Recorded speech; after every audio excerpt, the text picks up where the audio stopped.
What's going on, Miami Hurricanes fans? So our Hurricanes are going to be going to Dallas to play SMU, and a whole lot of y'all are just as nervous as I am. Don't lie about it. I've been waiting on this game for a couple of years since Rhett Lashley took that head coach job and started getting all these former Hurricanes on his team. I have been like, I cannot wait to play them and beat the brakes off of these former Hurricanes. You know what I'm saying? So, anyways, uh, yeah, I've been waiting on this for a couple years. Now that it's finally here, I am a nervous wreck. But anyway, man, let's go ahead and get to the video. First thing is first, let's get our shout out. Let's get to our shout out that we typically do in these videos.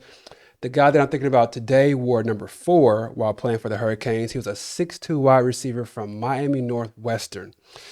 He's class of 2008, I believe. Came in 2008 in a really good, I think the #1 recruiting class in the nation. He did not pan out like I expected him to. I thought he was going to come in and do some like Andre Johnson type work. He just never did quite get there. But can you guess who I'm talking about by now? Anyway, his name is Aldarius Johnson. I was a huge fan of his coming in. He just didn't quite pan out like I thought he would. But overall, he's a really good player for us. Okay, so what is this video about, y'all? So this video is about my man Mario Cristobal heading towards what I believe is what I call a John Gruden moment. All right. So what is a John Gruden moment?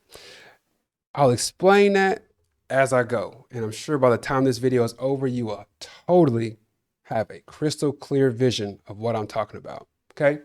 So to explain what a John Gruden moment is, we got to talk about my favorite coach of all time, Tony Dungy.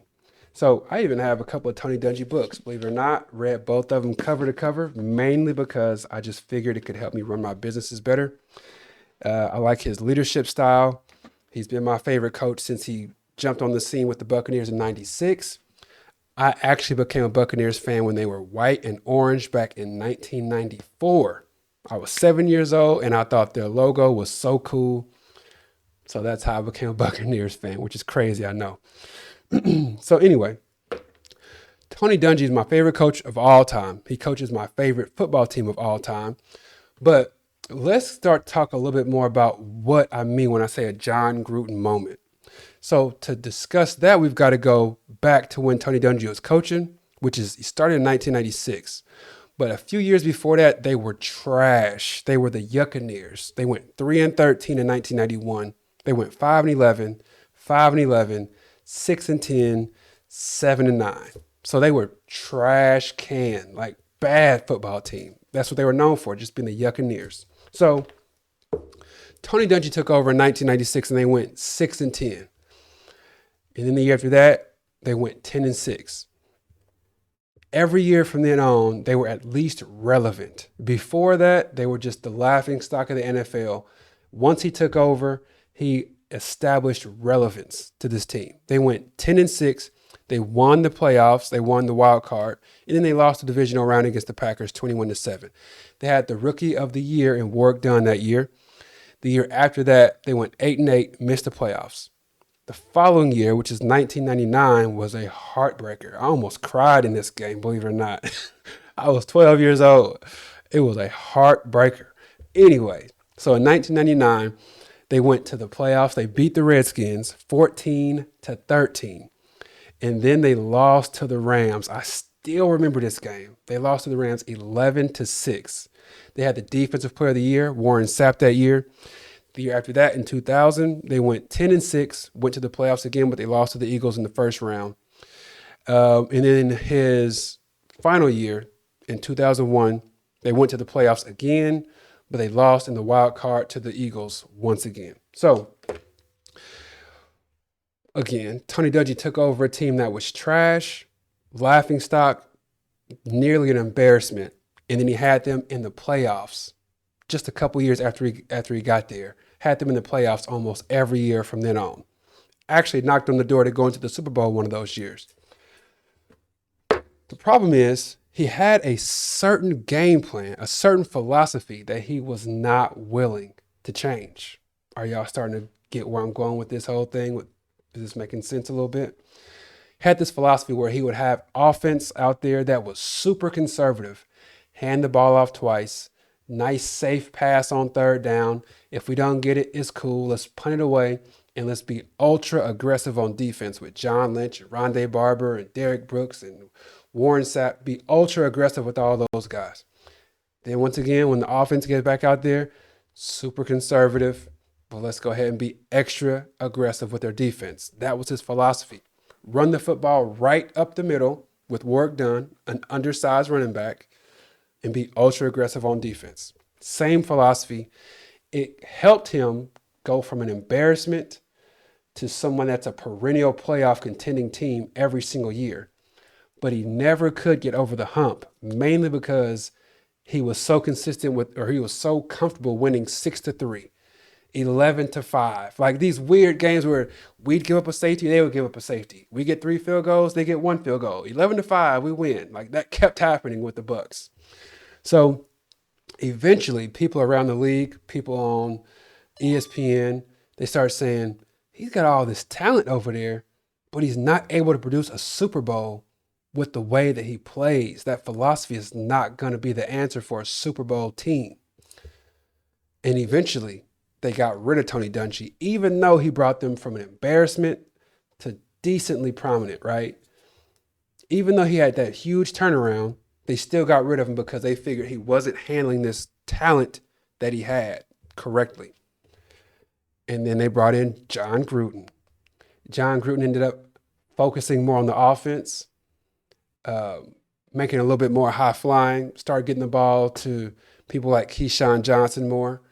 People like McCardell started getting him the ball more. Joe Juravicious, if you remember that name. So he started doing all of that stuff. And before you know it, we won the Super Bowl in his first year. Now, what happened after that, they totally fell off and he got fired a few years later, but he ended up getting them over the hump. So now let's go ahead and compare that to our Hurricanes. When Mario Cristobal became the Hurricanes coach, I said at that time, and I have consistently said up to this point now, I believe he's the best, the most perfect hire that we could have found out there in the field. Perfect hire. But his offensive philosophy, y'all, it's just not it. Like he's got and again, I support Mario Cristobal more than probably anybody out there that you will see. But I'm not in a cult. And that means when my guy is doing something that I think is wrong or not benefiting, I can simply tell you, bro, that's wrong. That's not helping us. So Mario Cristobal has this mindset of there's a wall right there, and we're going to run our running back's head into that wall 1,000 times. Every time he hits that wall gets a little weaker every time. Eventually, we'll bust through it. People like me saying, hey, bro, why don't we just run around that wall? And I'm sure a whole lot of y'all are thinking that too. But yes, like, why don't we just run around that wall? And my concern is this mindset and this thought process on being incredibly stubborn and saying this way is going to work instead of making adjustments and looking at what the rest of the football world is doing. It concerns me a little bit because I'm thinking people's patience level is not as great as mine when it comes to this Hurricanes team. People want to win right now. They expect to win right now. And if we're losing games or the games are much closer than they should be, and it's mainly because our offensive scheme is run the ball right up the middle 45% of the time, it's just going to rub some folks the wrong way. And it's going to cause folks to say, we need to do something different. Even though Mario Cristobal came in with, should we say, a bad football team? He came in with a rough situation. He's helped turn things around to where now people are considering us for a national championship. There's a possibility that we could actually win the national championship this year. That's crazy. Our recruiting level is way better than it was just 4 or 5 years ago. Way better than it was. I foresee us being like the best when it comes to recruiting in probably 3 years. We'll just be pretty similar to what Alabama was doing when Nick Saban was there. So for him to turn things around like that and get the talent level to where it is now compared to where it was 5 or 6 years ago is incredibly impressive. But I foresee people saying, as talented as this team is, y'all are underperforming. We need to get somebody else in there who can do something a little bit different, make a couple of tweaks here and there, and they're going to bring in a John Gruden, whether it's Brian Kelly or Urban Meyer or somebody who loves to cherry pick these national championships. I foresee them doing something like that if my man Mario Cristobal does not do something to change. If he does not become a little less stubborn and say, okay, maybe I should stop running dead into that wall every single time and get like, let's loosen this thing up a little bit and start opening some stuff up. Let's start doing more jet sweeps. Let's fake a couple of jet sweeps and throw it the other direction.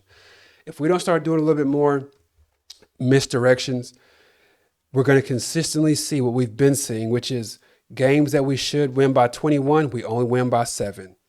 Games that we should win by 14, we lose by 3.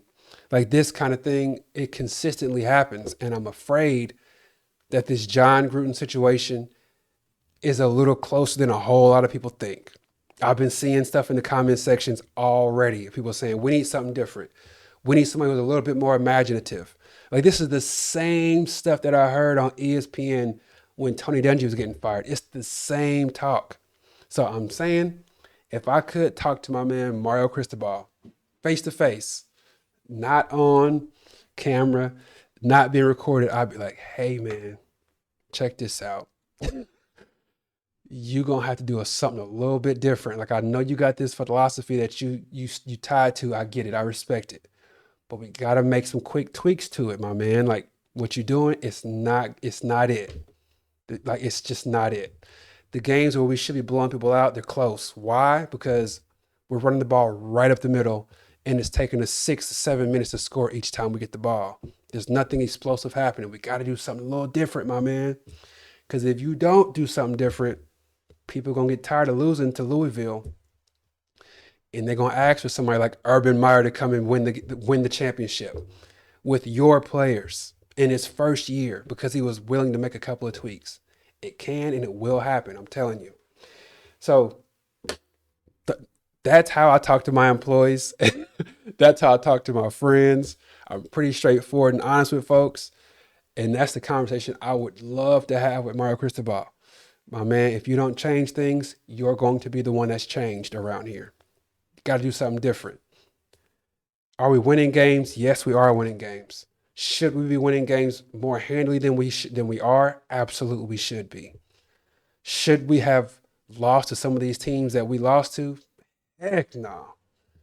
Like, I don't really see us upsetting anybody, but we typically get upset. That's a problem.